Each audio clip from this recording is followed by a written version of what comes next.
Okay, we're going to move on to the eyes. You're going to test central visual acuity with the Snellen chart. You ask the person to stand 20 feet from the chart. If they wear glasses or contacts, they need to leave them on. They're to cover one eye at a time, and then read the chart to the smallest line of letters possible. You record the result as a numeric fraction at the end of the last successful line read. Any indication of whether any letters were missed. So they might have vision as a 20, 20 minus 1, which means that they missed one letter out of the line.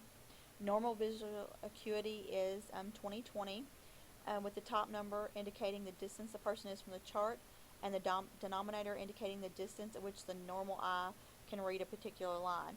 The larger the denominator, the poorer the vision. Anything less than 20/30 needs to be referred to an ophthalmologist or an optometrist.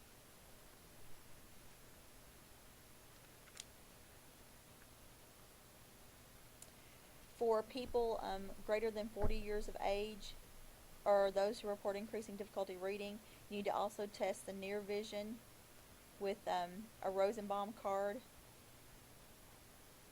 It has various sizes, and they're going to test each eye separately as well. To test intraocular muscle function, you're going to do the cardinal fields of gaze, and that is on page 69 of your Jarvis book. You're going to hold an object about 12 inches from the person, and you're going to move it in the 6 positions, and they are to follow it with their eyes only, not moving their head.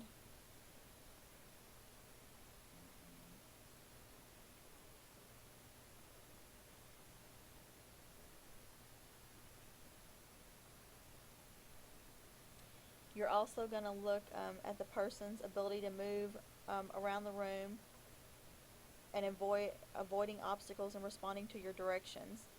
You're going to note that the facial expression is relaxed with adequate vision. They shouldn't have to grope with their hands or squint or crane forward. Normally the eyebrows are present bilaterally. They move symmetrically as the facial expressions change, and they have no scaling or lesions or no parasites. Unequal movement may indicate nerve damage. The upper lids normally overlap the superior part of the iris and approximate completely when closed.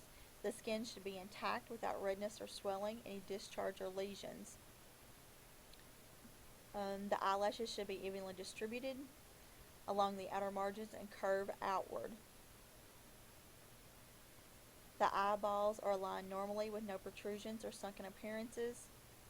African Americans may normally have a slight protrusion of the eyeball beyond the supraorbital ridge. You're going to ask the person to look up and use your thumbs to slide the lower rims down, and take care not to push on the eyeball, and you're going to inspect the exposed area.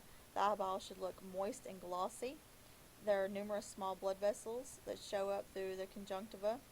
Otherwise, the conjunctivae should be clear, normal color that's pink, and white over the sclera. Note any color change, any swelling, or any lesions. African Americans may have a gray, blue, or muddy color to their sclera.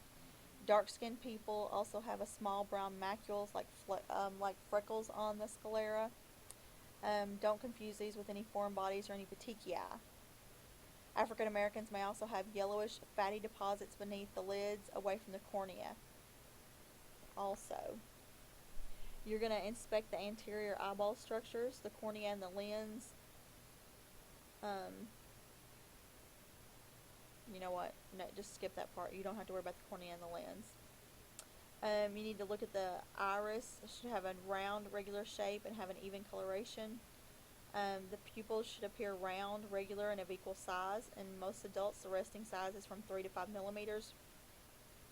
A small percentage of people have pupils of 2 different sizes and a sequoia. You're going to test the pupillary light reflex. You're going to darken the room and ask the person to gaze into the distance. This dilates the pupils, and then advance the light from one side while you cover the other side, and note the response. Normally, you should see constriction of the same sided pupil. And then you're going to test for accommodation also. You're going to ask them to focus on a distant object that dilates the pupils, and then have them shift to a gaze of a near object, such as your finger, about 3 inches from their nose. A normal response should be a pupillary constriction and convergence of the axis of the eyes. This should happen asymmetrically as well. So if you do that and they're normal findings for everything, you're going to document PERLA, pupils equal round reactive to light and accommodation.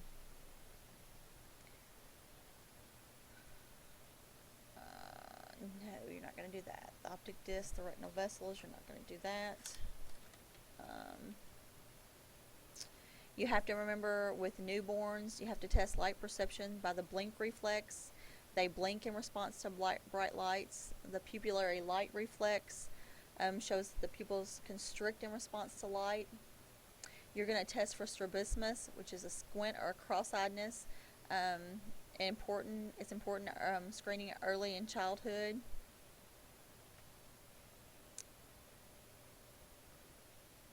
You're going to check the corneal light reflex by shining a light toward the child's eyes. The light should be reflected at exactly the same spot in the two corneas. Some asymmetry, where one light falls off center under age 6 months, is normal, somewhat normal.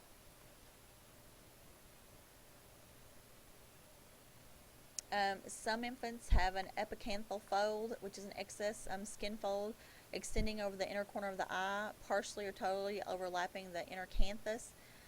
This occurs frequently in Asian children and in 20% of Caucasian children. In non-Asians, it usually disappears as the child grows, usually by about age 10. Asian infants also have an upward slant of the palpebral fissures also. Now, for the aging adult, they may show a loss of the outer 1/3 to 1/2 of the hair. The remaining brow hair is coarse. Because of atrophy of the elastic skin, the skin around the eyes may show wrinkles or crow's feet, and the upper lids may also be elongated as to rest on the lashes. The eyes may appear sunken because of the atrophy of orbital fat, and the orbital fat may also herniate, causing a bulging of the lower lids and the inner third of the upper lid. Tear production decreases, so the eyes may look dry and lusterless, and the person may report a burning sensation.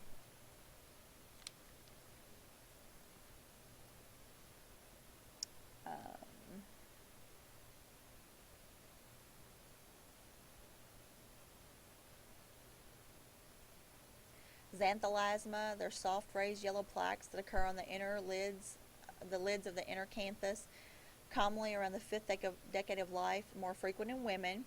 They occur with both high cholesterol and normal blood levels of cholesterol and have no pathological significance. The pupils are sometimes small. The pupillary light reflex may be slowed. There's some pictures on page 77 of some of the actual changes of the eyes with advancing age. And then on page 78 and 79, you have some abnormalities of the eyes. Exophthalmos is one, associated with thyroid disease. It shows you the sty, carcinoma, the conjunctivitis, and then some abnormalities of the pupils as well. And that is about it for the eyes.